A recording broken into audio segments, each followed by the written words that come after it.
Vai fazer a leitura nesse momento de Gênesis, no capítulo 39, dos versículos 7 a 16. Vamos estar lendo o versículo 20 a 23 também. Acompanhe a leitura na sua Bíblia. Gênesis, no capítulo 39, a partir do versículo 7. Observe aí o texto na sua Bíblia, preste atenção. Em nome do Senhor Jesus Cristo. Leiamos. Assim, depois de algum tempo, a mulher de Potifar pôs os olhos em José e lhe disse: venha para a cama comigo. Ele, porém, recusou e disse à mulher do seu dono: escute, o meu senhor não se preocupa com nada do que existe nesta casa, porque eu estou aqui. Tudo o que tem ele passou às minhas mãos. Não há ninguém nesta casa que esteja acima de mim. Ele não me vedou nada, a não ser a senhora, porque é mulher dele. Como, pois, cometeria eu tamanha maldade e pecaria contra Deus? Ela falava com José todos os dias, mas ele não lhe dava ouvidos. Em outras versões, ousadia, recusando-se a ir para a cama com ela e a ficar perto dela. Aconteceu, porém, que certo dia José entrou na casa para fazer o seu serviço e ninguém dos de casa se achava presente. Então ela o pegou pela roupa e lhe disse: venha para a cama comigo. Ele, porém, deixando a roupa nas mãos dela, saiu fugindo para fora. Quando notou que José tinha fugido para fora, mas havia deixado a roupa nas mãos dela, chamou pelos homens de sua casa e lhes disse: vejam, meu marido nos trouxe este hebreu para nos humilhar. Ele entrou no meu quarto querendo me levar para a cama, mas eu gritei bem alto. Quando ele ouviu que eu levantava a voz e gritava, deixou a roupa ao meu lado e saiu fugindo para fora. Ela conservou junto de si a roupa de José, até que o dono dele voltasse para a casa. Versículo 21. Observa aí, queridos.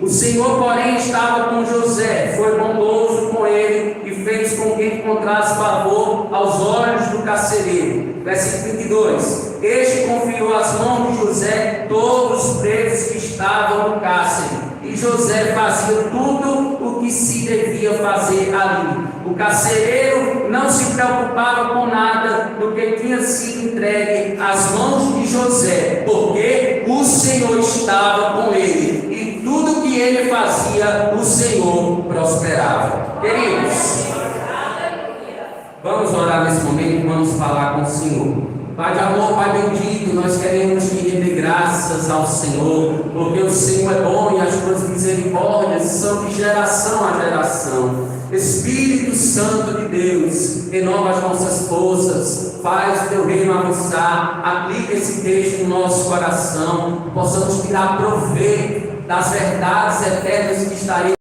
dando nesta noite, para um fim proveitoso, para que até o Senhor voltar, o Senhor nos conforme à imagem do teu Filho Jesus Cristo. Assim te oramos e te rendemos graças por tudo e dizemos amém. Podeis aceitar, queridos.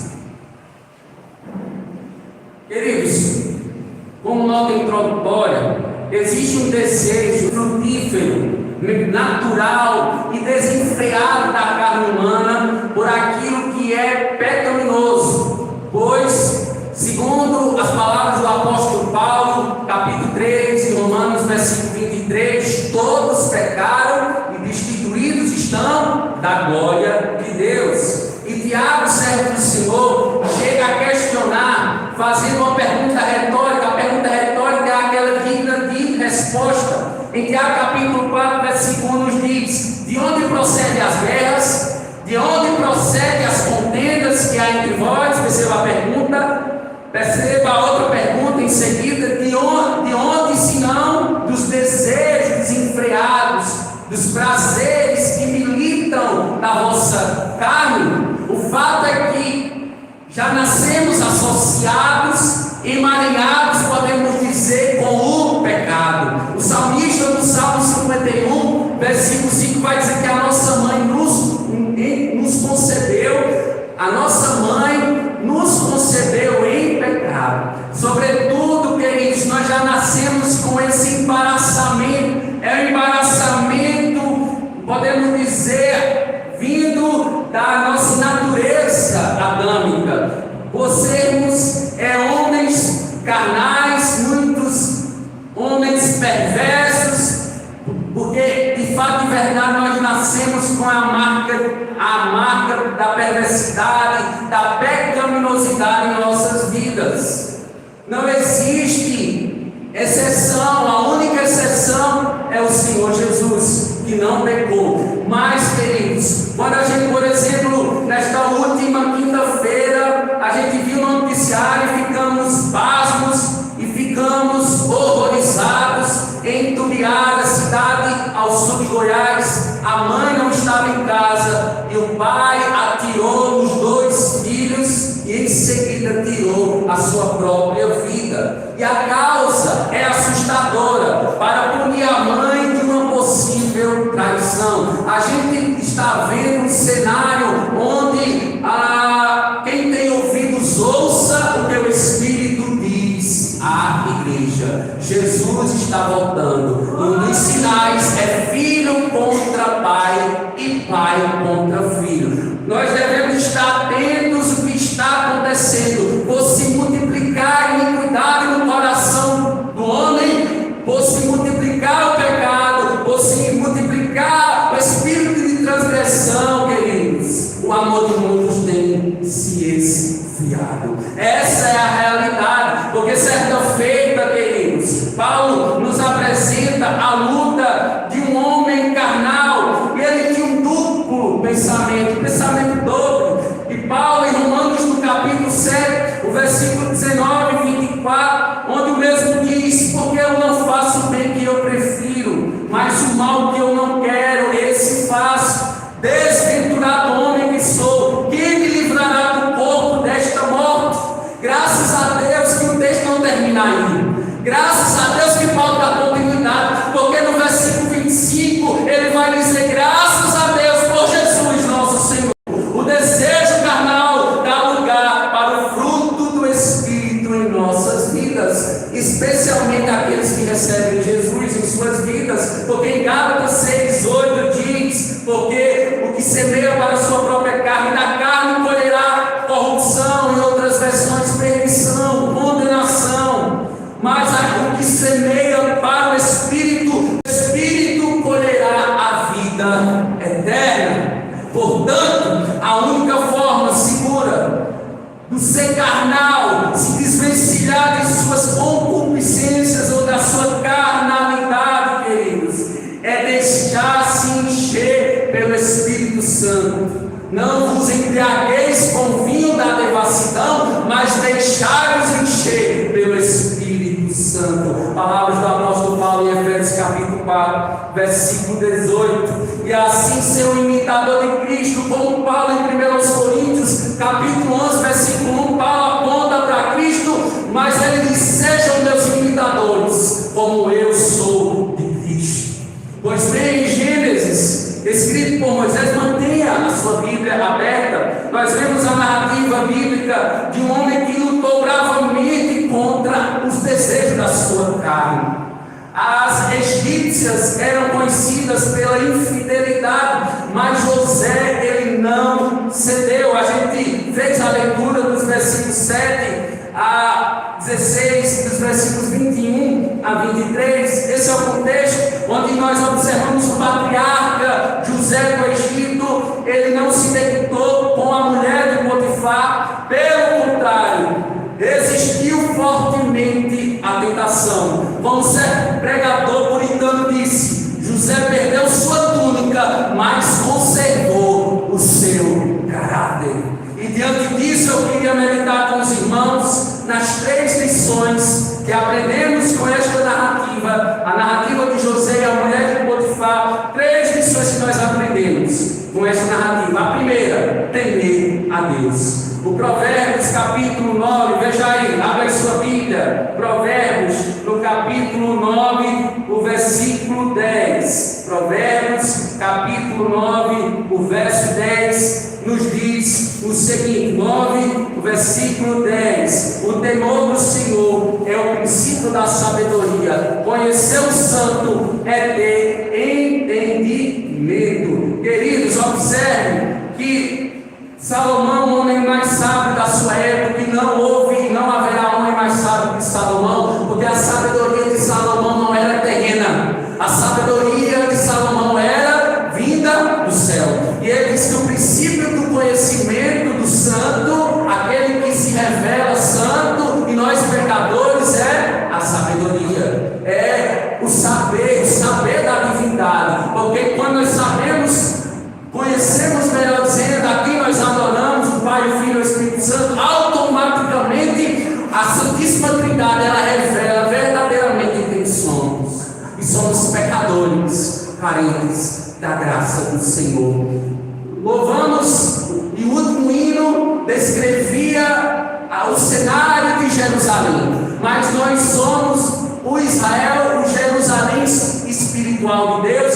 Estávamos vivendo, levantando ídolos, fazendo ídolos. O principal ídolo era nós mesmos, mas o Senhor Jesus chegou na nossa vida e derrubou os ídolos. Ele nos derrubou, Ele nos humilhou, Ele nos moldado, Ele tem mexido no nosso coração, Ele tem feito a cirurgia, Ele tem tirado o que não presta para colocar em nós aquilo que é de boa forma aos seus olhos, aquilo que faz a paz entre os homens, aquilo que proporciona a paz entre os homens, que é certamente a sua maravilhosa pessoa. E nós somos esses pequenos luzeiros, somos esses embaixadores de Jesus. Mas perceba aqui que, queridos, esse texto aqui, veja comigo o texto dos versículos 7 a 9, acompanha a leitura, vamos fazer a leitura novamente. O versículo 7 a 9 diz o seguinte: aconteceu depois destas coisas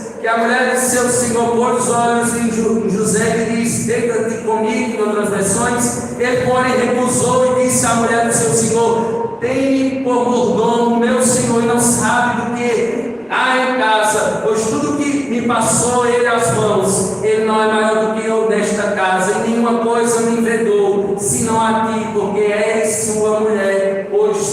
Como pois cometeria eu tamanha maldade, pecaria contra Deus? Perceba, queridos, importava a José agradar a Deus do que aos homens. Em outras palavras, José lhe recusou, não poucas vezes. Foi só uma vez que ela tentou? Não, foi várias e várias vezes. Quanto mais aquela mulher insistia para o patriarca estar tomando ela em seus braços, o patriarca, ela se recusava, devido, queridos, à grande responsabilidade que ele recebera como mordomo de tudo. Versículo 4 é bem explícito. José tinha uma responsabilidade com o Potifar, mas a responsabilidade de José não era principalmente com o Potifar, mas era com aquele que é o Criador do Potifar, o Criador dos céus e da terra. Ele é maior do que Potifar.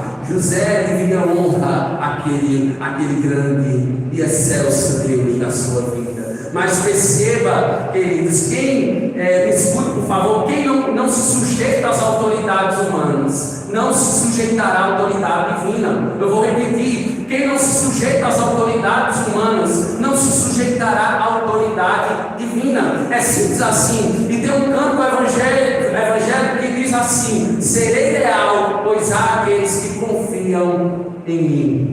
Veja a pergunta de José à mulher de Potifar. Observa aí: cometeria eu tamanha maldade e pecaria contra Deus? Isso se chama, queridos, caráter. Ele tinha uma grande estima a Potifar, maior certamente estima especialmente ao seu Senhor. O Senhor concedeu a graça a José, que por sua vez desenvolveu um caráter que era contrário à traição e ao engano. E assim, na hora da prova, ele permaneceu firme no temor ao seu Deus. Irmãos, Deus testou José, pois se José não pudesse controlar os seus impulsos carnais como servo, ele não poderia governar o Egito em tempos de escassez de alimentos e de falta de insensatez, né? A falta de sensatez, melhor dizendo, nas tomadas de decisão do povo. Faraó contava com José, iria contar com José. O povo, os seus pais, os seus irmãos, eles contariam com o seu serviço posteriormente. Então eles foram testar a fidelidade. E Deus, Ele provou o seu servo José. Ele foi, graças a Deus, e por sua muita misericórdia, aprovado no teste da aprovação. Quando nós observamos que Deus, Ele dá a prova, Ele ministra a prova para depois dar as lições. Deus, Ele não nos deixa sem ter acesso às lições da prova. Quando Ele nos prova, Ele nos dá as lições. Repita comigo: quando Deus me prova, Ele vai dar as lições. Queridos, foi assim na vida de José. José entendeu posteriormente o porquê de tudo isso. Ele entendeu a prova que Deus lhe deu.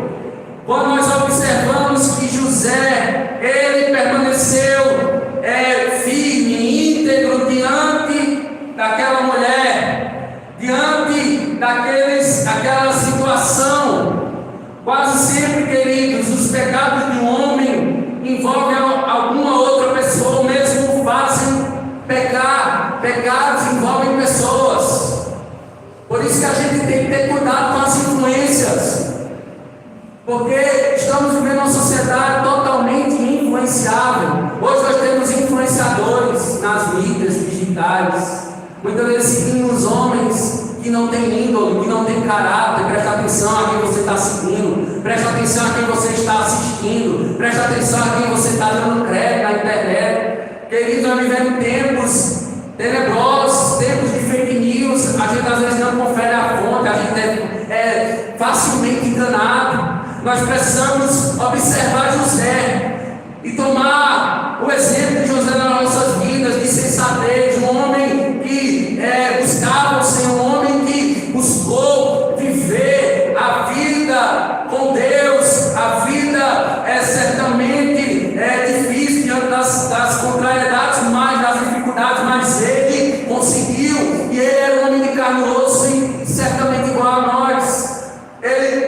Nós não somos melhores que ele não é melhor do que nós temos a mesma estrutura. Então nós precisamos observar, atentar para o exemplo dele, observar que ninguém pega sem afetar Deus, que estabeleceu os limites da conduta humana. A mulher do seu Senhor não era uma pessoa com quem José ele poderia manter intimidades. Com quem você tem mantido intimidades? Com quem eu tenho mantido intimidades? Querido, tem pessoas que a própria palavra diz que o mundo jaz o maligno. Tem pessoas que, quando nós nos relacionamos com elas deixam em nós marcas, e estas marcas não são saudáveis diante do Senhor. E a gente tem que pedir ao Senhor me dar sabedoria, para que eu não venha ser influenciado, mas para que eu influencie o meu testemunho que possa brilhar Cristo, e as pessoas sejam impactadas com o meu testemunho, onde eu estiver, o que eu estiver fazendo, envolvido. Queridos, quando a gente observa a vida de José, nós observamos que existiam limites na vida dele. Existem limites também em nossa vida, porque uma vida sem limites, um indivíduo que vive sem limites, alguém já disse, se autodestrói, porque é o que nos conserva a vida pautada por normas, por regras e por limites determinados por Deus.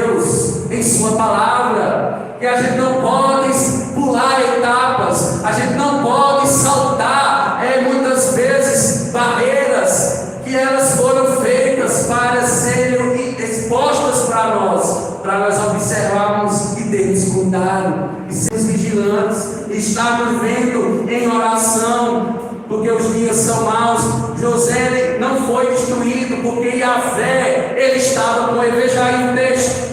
Porque José não foi destruído. Veja aí por que não foi destruído. Versículo 39, capítulo 39, o versículo 2 nos diz, lê comigo, vamos lá. O Senhor Deus estava com José, que veio a ser homem próspero, e estava na casa do seu dono egípcio. Percebe, queridos? Ele não foi arruinado, ele não caiu em tentação, porque o Senhor estava com ele. É o Senhor que o capacitara, é o Senhor que fez ele permanecer no lugar da adoração, não se corrompendo, não buscando condenação para si. Porque o que acontece na nossa sociedade hoje, as pessoas estão buscando condenação para si, porque há caminhos que para nós parecem estarem corretíssimos, mas são caminhos de perdição, são caminhos de morte, são abismos, são precipícios. Mas o que é que os homens estão, o que é que está acontecendo hoje em dia? As pessoas estão correndo para cima daquilo que é incorreto, aquilo que é imoral, aquilo que é vergonhoso aos olhos do Senhor. Mas haverá consequências. Há consequências em vida e posteriormente esta vida. Essa vida é muito passageira, queridos. 70, 80 anos e o mais é canseira e enfado. Pessoas que estão trocando uma vida de 70, 80 anos, estão vendo a bel prazer trocando por uma vida eterna. Loucos. A loucura deste mundo é a sabedoria divina, porque para o mundo nós somos loucos. O Evangelho é loucura para aqueles que estão se perdendo, mas é salvação para aquele que está se santificando. Amém? Eu e você, nós estamos nos santificando, e isso de fato de verdade agrada ao Senhor. Mas uma segunda lição, queridos: fugir da tentação, temer ao Senhor, mas também saber fugir, saber sair da situação. Como um professor na Desembarador diz: tapar o gato, cai fora, sair é melhor, queridos, é melhor. Perceba, preste atenção. Tem um ditado popular que diz o seguinte: que é melhor morrer cheiroso do que é melhor. Alguém já ouviu esse ditado? Pode me ajudar? É melhor escapar fedendo do que morrer cheiroso, queridos. A gente tem que ter atenção, dar atenção a esse ditado, porque, queridos, a integridade, para a gente construir uma imagem, presta atenção, para a gente construir uma imagem, custa tempo, requer tempo, requer noites e dias de luta, se esforçando para estar vivendo em conformidade com o Evangelho. Mas para perder, queridos, é um estalar de Deus. No instante que a gente perde, vai por água abaixo a nossa integridade, a nossa retidão. Porque eu sei que eu não sou reto por mim mesmo, é Deus que me faz íntegro e reto aos seus olhos. Amém? É Deus que faz você reto e íntegro aos seus olhos. Mas, queridos, quando a gente observa o mundo, o mundo não está mais fugindo que aquilo que é horrível aos olhos do Senhor. As inclinações para o mal, a sedução, o ódio, brigas, calúnias, falsas acusações são atos característicos do homem desde a antiguidade. E a gente vê isso, as discórdias inicialmente acontecendo no nosso primeiro pai, na nossa primeira mãe, Adão e Eva, em Gênesis 3. Nós conhecemos este cenário. Deus disse a Caim, o filho de Adão, antes do mesmo assassinar o seu irmão Abel, Gênesis capítulo 4, versículo 7 nos diz: eis que o pecado jaz, bate a tua porta, o desejo será contra ti, mas cabe a ti cumprir, cabe a você, Caim, dominá-lo. E José, queridos, ele controlou aquele desejo infame. O Espírito Santo certamente estava sobre a vida de José, a ponto dele, de fato, de verdade, agir e pensar sabiamente. Ele poderia agir como um homem normal, natural, pecaminoso. Ele poderia dizer assim: ninguém saberá. Ninguém saberá. Todos fazem isso, né? De maneira que podia pensar assim, né? Ninguém vai saber. Todas as pessoas não fazem assim. Todos os homens da minha geração não fazem assim, agem com fidelidade. Mas veja aí o problema, né, de uma pessoa sem Deus. Porque uma pessoa sem Deus, ela pensa assim: pensa que pode enganar todos. Inclusive, ele pensa que pode enganar o próprio Deus. E para completar, ainda Maria vai com as outras. Faz o que está dando certo. Nem tudo que está dando certo é o certo. Cuidado para não quebrar a cara, né?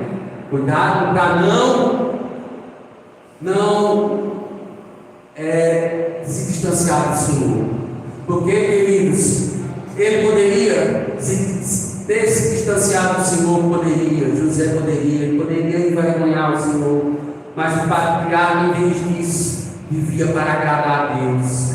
Isso foi fundamental para não dar espaço à carne. Em Romanos capítulo 13, o versículo 14, abra aí, Romanos no capítulo 13, veja aí, Romanos no capítulo 13, versículo 14, nos diz o seguinte: 13, 14, mas revistam-se do Senhor Jesus Cristo, e não façam nada que venha a satisfazer o quê? Os desejos da carne. Leia comigo, vamos lá? Mas revistam-se do Senhor Jesus Cristo, e não façam nada que venha a satisfazer os desejos da carne. Queridos, Paulo também, ele ademoestou o seu filho na fé, Timóteo, em 2 Timóteo capítulo 2, versículo 22, dizendo o seguinte: Timóteo, ele era um jovem,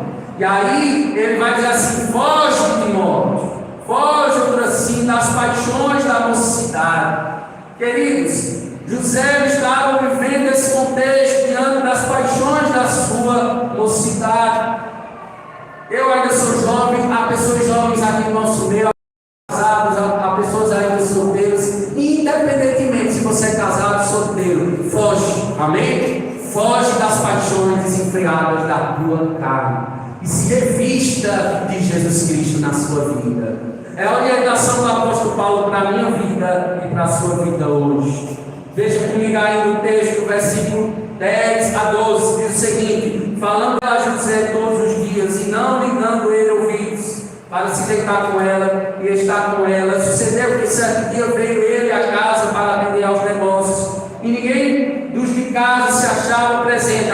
Observe a leitura. Então ela o pegou pelas vestes, pela túnica, e lhe disse: deita-te comigo. Ele, porém, deixando as vestes nas mãos dela, saiu fugindo para fora. O que é que ele fez? Ele ficou olhando.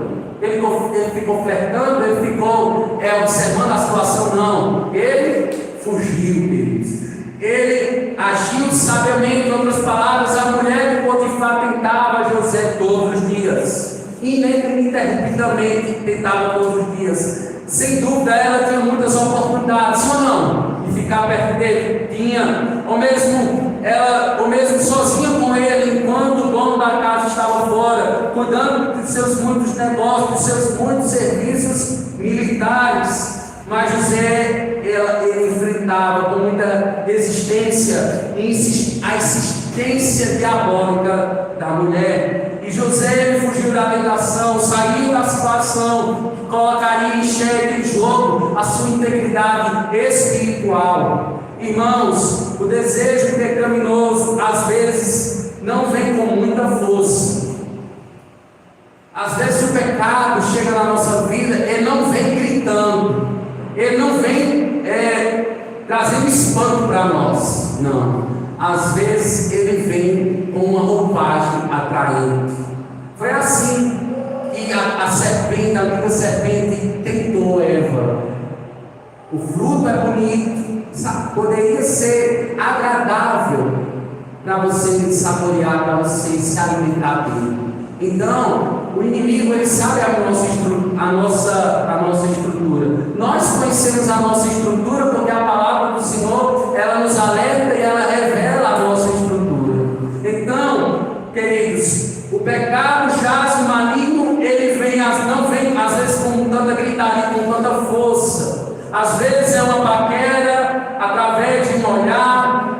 Querido, muitas vezes nós damos vazão à concupiscência da carne, à concupiscência dos olhos. Então nós devemos estar atentos que isso pode acontecer. Aconteceu com José. Nós também poderemos ser provados nessa área. Todavia, quando a gente observa com o passar do tempo, esse desejo, quando ele é alimentado, pode dar vazão à queda. Tudo que nós alimentamos, de fato e verdade, nós cultivamos algo dentro de nós. Diante daquilo que nós alimentamos, diante daquilo que muitas vezes nós admiramos.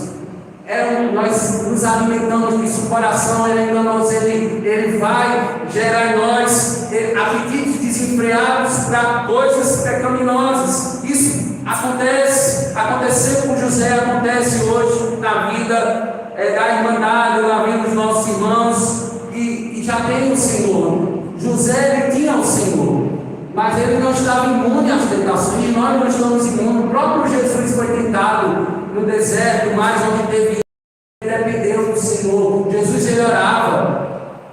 Ele precisava orar? Não, porque ele era um com o Pai. Deus, ele comunicou a sua divindade com o Filho, mas ele deixou o exemplo. Ele tinha comunhão com o Pai, ele deixava a multidão de lado e ia ter comunhão com o Pai. E ele deixou o exemplo para nós, queridos. Irmãos, nós devemos ter cuidado com os nossos olhos. Amém? Tenha cuidado com aquilo que você está colocando diante dos seus olhos. Jesus disse em Mateus capítulo 6, versículos 22 e 23. Veja aí o que Jesus disse. Mateus capítulo 6, versículos 22 e 23. São os olhos a lâmpada do corpo.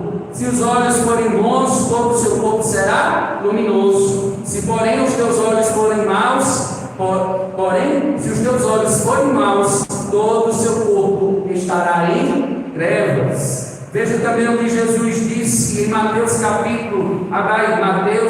capítulo 18. Veja aí, Mateus no capítulo 18. Mateus no capítulo 18, versículo 9, veja aí, 18, 9, acompanha a leitura. E se um dos teus olhos leva você a tropeçar, arranque-o e jogue fora, pois é melhor você entrar na vida com um só dos seus olhos do que tendo os dois ser lançado no inferno de fogo. Perceba aí que você vai arrancar o seu olho agora? Não é arrancar literalmente, mas é inteligentemente evitar olhar aquilo que é impuro. Amém? E se você não consegue evitar, saia fora do ambiente. Não fique num ambiente onde há promiscuidade, especialmente nesse feriado de carnaval, onde a gente vê tanta coisa impura na TV, na internet, na rua. Por isso a importância de nós estarmos amanhã e na terça-feira no retiro espiritual aqui na igreja. Amém? A importância de nós nos abstermos de tudo aquilo que está sendo colocado para as pessoas viverem aí afora, mantendo-se com o hedonismo nas suas vidas. O hedonismo diz o seguinte: o prazer tudo e tudo é o prazer. A importância de nós nos abstermos, a importância de nós estarmos na brecha da oração, como certamente José, ele temia ao Senhor, ele conseguiu fugir porque o Senhor o capacitara para ele, estava capacitando para que ele pudesse certamente cuidar do seu povo, cuidado do povo hebreu. A gente vai ver em seguida que ele foi levantado por Faraó como governador do Egito. Então ele foi aprovado e Deus fez com que José fosse um homem muito próspero. Queridos, quando nós observamos o texto, ainda vamos para a última lição, não menos importante que as duas primeiras, mas vamos para a última lição. A terceira e última lição: prevalecer na bondade. Eu tenho uma pergunta: José era bom? Não, absolutamente. Ninguém é bom por natureza. E certa feita Jesus disse ao jovem rico que não quis segui-lo, pois tinha um coração que na avareza, nas suas muitas propriedades. Jesus, em Marcos, no capítulo 10, versículo 18, nos diz o seguinte: por que você se chama de bom? Só Deus é bom e mais ninguém. Ou seja, toda a bondade absoluta e original emana de quem? Do Pai das luzes, que não tem sombra de variação e de mudança nenhuma deles. O ser humano é imprestável sem Deus. Vou repetir: o ser humano é imprestável sem Deus. A Bíblia chega a dizer que não há quem faça o bem, não há um justo sequer. Porém, a bondade e a misericórdia do Senhor, como diz o salmista, o acompanharão para todos sempre. Amém? E habitarei na casa do Senhor enquanto eu viver. Ela vai nos acompanhar. A bondade e a misericórdia são os nossos seguidores, aqueles, de fato e verdade, que vão estar conosco dia após dia, noite após noite. Acompanharão aqueles que irão prevalecer diante da sua carne por toda a vida. Queridos, e foi assim na vida de José. Ele prevaleceu por causa da bondade. Ele prevaleceu por causa da bondade do Senhor. Repita comigo: eu irei prevalecer. Vamos lá, irmãos? Eu irei prevalecer por causa da bondade do Senhor. Glórias a Deus por isso. No texto ele nos diz o seguinte, versículo 21: o Senhor, porém, era com José. Ele foi o que? Bondoso, benigno, e lhe deu mercê perante o carcereiro. E nenhum cuidado tinha o carcereiro. Versículo 23: de todas as coisas que estavam nas mãos de José, porquanto o Senhor era com ele, e tudo o que ele fazia, o Senhor prosperava. Queridos, em outras palavras, o Senhor, ele estava com José. Ele era com José, na adversidade e na tristeza, tal como no triunfo e na alegria. José, ele foi próspero por causa da presença divina, pois Deus tinha conduzido o seu caminho e até mesmo os seus passos. O Salmo 37, o versículo 23 nos diz: o Senhor firma os passos do homem bom, e no seu caminho se comprais. Naquele lugar tenebroso, queridos, voltemos à narrativa. A fuga de José lhe trouxe a sua honra diante dos homens e de Deus. Nós, quando abrimos na segunda carta de Pedro, no capítulo 1, versículo 4, Pedro, ele fala sobre o propósito de nós contemplarmos a bondade de Deus. Qual é o propósito? Abra aí comigo, vamos lá ver. O propósito de nós contemplarmos o semblante de Deus, a bondade de Deus. Veja aí, na segunda carta de Pedro, no capítulo, melhor dizer, segunda carta, abra aí sua Bíblia, na segunda carta de Pedro, veja aí, no capítulo 1, o versículo 4, o propósito de nós contemplarmos a bondade do Senhor. As palavras do apóstolo Pedro, veja aí. Segunda carta de Pedro, capítulo 1, versículo 4, que diz assim: por meio delas, ele nos concedeu as suas preciosas e muitas grandes promessas. Veja o propósito. Para quê? É o propósito, é o objetivo. Para que por elas vocês o quê? Se tornem co-participantes da natureza divina, tendo escapado da condenação das paixões que há no mundo. Amém, queridos? Então este é o propósito. para que nós possamos contemplar a bondade do Senhor, para podermos vivermos com isso incontaminados do mundo, porque a religião pura e simples, imaculada, é cuidar dos órfãos e das viúvas e viver incontaminado do mundo. Essa é a religião pura e simples, a religião verdadeira. Então, queridos, conta-se uma breve história, presta atenção nessa história. Certo agricultor plantou 2 sementes no mesmo campo. Na superfície só via terra escura, e durante dias nada aconteceu. Veio o sol forte, veio a chuva pesada, veio o vento. Quem olhava dizia: nada está acontecendo. Mas debaixo da terra algo invisível estava crescendo. A semente do bem, mesmo enterrada, estava soterrada, estava criando raízes profundas. E quando chegou o tempo certo, essa semente do bem rompeu o silêncio. Rompeu o silêncio, queridos. Rompeu o solo, perdão. Ela rompeu o solo, forte, viva, cheiro e fruto. Mas o mal pode parecer rápido e vistoso. O bem, eu quero te dizer que ele é silencioso, mas é permanente. Em Gálatas capítulo 6, versículo 9, o apóstolo nos encoraja dizendo hoje, nos orientando hoje: e não nos canseis de fazer o bem, porque a seu tempo o quê? Ceifaremos, se não houvermos desfalecidos. Na narrativa de José do Egito, registrada em Gênesis 39, o mal parecia vencer. A inveja, a traição, a prisão injusta, é os sentimentos, né? É as paixões que vamos lá na nossa carne. Estava parecendo que elas estavam vencendo, porém no final o próprio José declara que Deus transformou o mal em bem. Veja comigo aí, Gênesis no capítulo 50, no versículo 20. Veja o finalzinho do livro de Gênesis, no capítulo 50, no versículo 20. Diz o seguinte: vocês na verdade planejaram mal contra mim, porém, veja aí, porém Deus o tomou em bem, para fazer como estão vendo agora, que se consegue a vida de muita gente. Queridos, amados,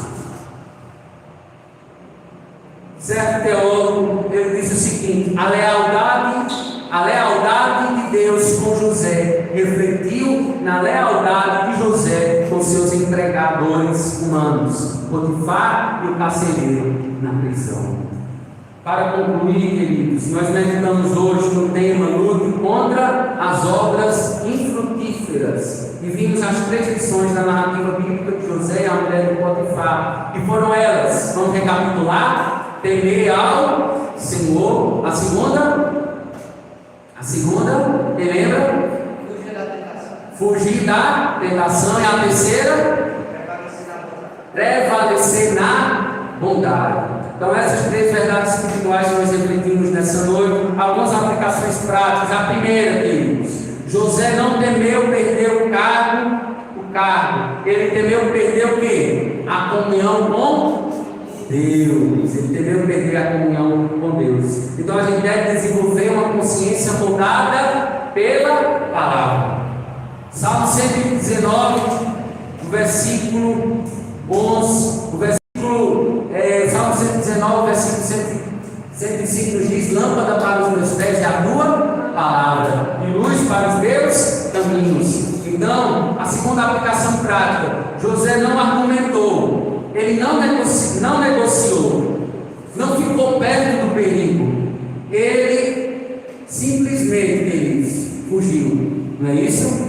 Ele está dizendo que ele fugiu. Então ele não questionou, ele não ficou perto, ele não paquerou com o perigo de forma alguma, ele simplesmente fugiu. Isso também tem que falar para as nossas vidas, isso tem que se aplicar para as nossas vidas. Nós devemos nos afastar de ambientes e conversas que alimentam o quê? Alimentam o quê? O pecado. Hoje a palavra, né, da pós-modernidade é ambientes tóxicos, né? As pessoas gostam dessa palavra, né? Então, evite os ambientes tóxicos. ou tóxicos, né? Ambientes pecaminosos, porque as más conversações corrompem os bons costumes. A gente pensa que não corrompe, mas corrompe. É sorrateiro, vai entrando, é como a erva daninha, vai trazendo malefícios à nossa espiritualidade. Amém? Então, se você sabe que existe um ambiente, que há muita fofoca, e você está nesse ambiente, por que você não pode? Por que você não procura outro lugar? Por que você não vai para uma outra sala? Por que você não vai para um outro ambiente? Sai do ambiente onde há falatórios, e você vai se contaminando. Daqui a pouco você está falando mal da pessoa. Daqui a pouco você está falando mal daquela pessoa que você nem conhece. Amém? Então a gente tem que ter cuidado. Se afastem-se, né? Devemos nos afastar de ambientes que não são de boa fama. Tenhamos cuidado. Não confie na sua própria força. Paulo disse que aqueles que estão em pé, cuidado para não cair. Você não é forte, ninguém é forte. Nós dependemos do Senhor. Fortalecemos no Senhor e na força do seu poder. É do Senhor que vem o poder, a capacidade de nós resistirmos ao dia mau. Amém? Use a estratégia bíblica, né? Fugir é vitória, não fraqueza. Fugir é vitória, não fraqueza. Mesmo injustiçado, a terceira uma aplicação, de preso, José continuou fiel e bondoso. Deus era com ele na prisão, né? A gente vê isso em Gênesis, no capítulo 39, versículo 21. Continue fazendo bem, mesmo quando o mal parece vencer. Confie que Deus transforma o sofrimento em propósito, né? Romanos, no capítulo 12, versículo 21, nos diz: nada te deixes vencer do mal, mas vencer o mal como o bem. Amém, queridos? Que o Senhor nos ajude, que o Senhor aplique esta palavra no meu e no seu coração. Amém? Que o Senhor nos ajude nesse tempo tão difícil, né? Que a gente tem que ter cuidado, vigiar e orar, para não cair em tentação. O desejo vai bater, mas que nós possamos vencer e prevalecer através da bondade do Senhor, porque o Senhor foi misericordioso conosco, e Ele é misericordioso conosco, e Ele não vai permitir a tentação, uma tentação que seja maior do que a nossa estrutura.